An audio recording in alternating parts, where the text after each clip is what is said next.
Good morning all of you. BA second year first paper unit first national income. और आज हम सब पढ़ेंगे एक और अकाउंटिंग मेथड, राष्ट्रीय आय आकलन की एक और विधि, हरित लेखांकन, ग्रीन अकाउंटिंग। चूंकि एक पर्यावरण बहुत ही महत्वपूर्ण हमारे जीवन के साथ एक जुड़ा हुआ तत्व है जिसकी कदापि उपेक्षा नहीं की जा सकती है। हम जानते हैं राष्ट्रीय आय की परिभाषा में स्पष्ट कहा गया है कि प्राकृतिक संसाधनों का उपयोग करके भूमि व अन्य जो प्राकृतिक संसाधन हैं, श्रम व पूंजी के द्वारा जो भी उत्पादन किया जाता है उसका मौद्रिक मूल्य राष्ट्रीय आय कहलाता है। प्राकृतिक संसाधनों का उपयोग यानी प्रकृति के द्वारा जो निःशुल्क उपहार हमको दिया गया है, जो अविकृत वस्तुएं हैं जिसकी कीमत नहीं लगाई जा सकती, जिसका आकलन नहीं किया जा सकता है और जो केवल वर्तमान पीढ़ी के लिए नहीं है, आने वाली हमारी जो भविष्य की पीढ़ी है उसका भी पूरा अधिकार है। इसलिए पर्यावरण रक्षण अनुरक्षण बहुत ही महत्वपूर्ण है और यदि पर्यावरण का क्षय किया जाता है तो निश्चित रूप से राष्ट्रीय आय का वास्तविक आकार बहुत कम है। इसलिए आधुनिक समय में अनेक अर्थशास्त्रियों ने पर्यावरण के महत्व को जोड़ा और राष्ट्रीय आय लेखांकन में पर्यावरण क्षय को घटाने का सुझाव दिया।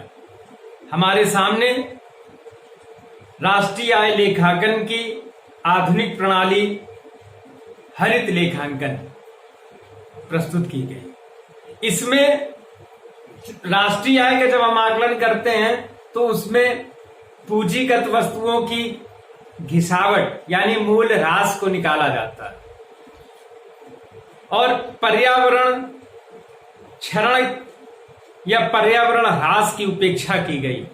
तो आधुनिक अर्थशास्त्रियों ने जब राष्ट्रीय आय लेखांकन की नई विधि हमारे सामने प्रस्तुत की तो उसमें पूंजीगत घिसावट, डिप्रिसिएशन, मूल्य ह्रास के साथ साथ पर्यावरण क्षय को भी घटाने का प्रावधान किया गया। तो सबसे पहले हरित लेखांकन की परिभाषा, और यह हरित लेखांकन क्या है? हरित लेखांकन राष्ट्रीय आय लेखांकन की वह विधि है जिसमें राष्ट्रीय उत्पाद की अभिवृद्धि में प्रयुक्त हुए प्रकृति प्रदत्त संसाधनों की क्षय लागतों को राष्ट्रीय आय में से घटाया जाता है। जब हम राष्ट्रीय आय का आकलन कर लें उसके बाद जितने भी संसाधन राष्ट्रीय आय की गणना में शामिल किए गए उनमें जो क्षय हुआ उसको घटा दें तो वास्तविक राष्ट्रीय आय ज्ञात हो जाएगी। इस विधि को हरित लेखांकन विधि कहा गया। हरित लेखांकन में मूल्य ह्रास के साथ साथ पर्यावरण क्षय को भी घटाया जाता है। कितना? यदि राष्ट्रीय आय का आकार 100 करोड़ है तो 100 करोड़ का जो वैल्यू एडेड हुई है इसमें इन्वायरमेंटल डिप्रिसिएशन कितना हुआ, इसको घटाने के बाद ही हम वास्तविक राष्ट्रीय आय का अनुमान लगाएंगे। इसको पर्यावरणीय समायोजित सकल राष्ट्रीय आय या हरित जीडीपी भी कहा जाता है। तो अभी तक जो जीडीपी ग्रॉस डोमेस्टिक प्रोडक्ट हम निकालते थे उसमें केवल पूंजीगत वस्तुओं की जो मूल्य ह्रास हुआ है डिप्रिसिएशन हुआ उसको ही हम केवल घटाते थे। अब चूंकि पर्यावरण या प्रकृति प्रदत्त उपहार प्राकृतिक संसाधनों के बिना किसी भी उत्पादन, कोई भी उत्पादन कार्य नहीं संभव है, तो इसलिए कितना पर्यावरण को नुकसान पहुंचा करके हमने वैल्यू एडिट की है, उसमें यदि हम पर्यावरण क्षय को घटा दें तो वास्तविक राष्ट्रीय आय या हरित जीडीपी ज्ञात हो जाएगा। और इसका पर्यावरण क्षरण कहां कहां पर होता है, किस प्रकार से होता है, इसको समझते हैं। तो प्राथमिक क्षेत्र अर्थव्यवस्था का प्राथमिक क्षेत्र, कृषि व उससे संबंधित कार्य। तो इसमें कृषि व उससे संबंधित कार्य में जल, वायु, मृदा प्रदूषण उत्पन्न होता है। जल की हानि होती है, पराली जो धान की या उत्पादन या कृषि उत्पाद का जो अपशिष्ट होता है, जब हम उसको जला देते हैं तो इससे पर्यावरण में को हानि होती है, वायु प्रदूषण फैलता है। कीटनाशकों का जब हम प्रयोग करते हैं, छिड़काव करते हैं, उससे भी वायु प्रदूषण उत्पन्न होता है, वायु प्रदूषण फैलता है। और कीटनाशकों से मृदा प्रदूषण भी फैलता है। यह हम जब नाइट्रोजन या रासायनिक उर्वरकों का प्रयोग करते हैं तो उससे पर्यावरण को हानि होती है, मृदा प्रदूषण फैलता है। तो इस प्रकार से प्राथमिक क्षेत्र का जो उत्पादन होता है वो भी पर्यावरण को क्षति पहुंचाता है। दूसरा, द्वितीय क्षेत्र निर्माण विनिर्माण क्षेत्र जो है, फैक्ट्री, उद्योग, ये सब ग्रीन हाउसेस गैस फैलाते हैं। तो इस प्रकार से भी वायु प्रदूषण और इसमें एक और प्रदूषण है जो ध्वनि प्रदूषण भी फैलता है।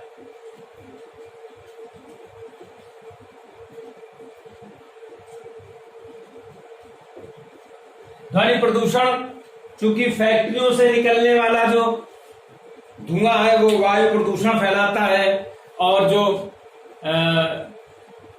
द्वारा मशीनें चलने से जो आवाजें आती हैं वो ध्वनि प्रदूषण फैलाती हैं। तो इस प्रकार से द्वितीय क्षेत्र भी पर्यावरण को क्षति पहुंचाता है। तृतीय क्षेत्र सेवा क्षेत्र, वनों का क्षरण होता है, पारिस्थितिकी तंत्र प्रभावित होता है। आधारभूत संरचना का जब भी हम विस्तार करते हैं, इससे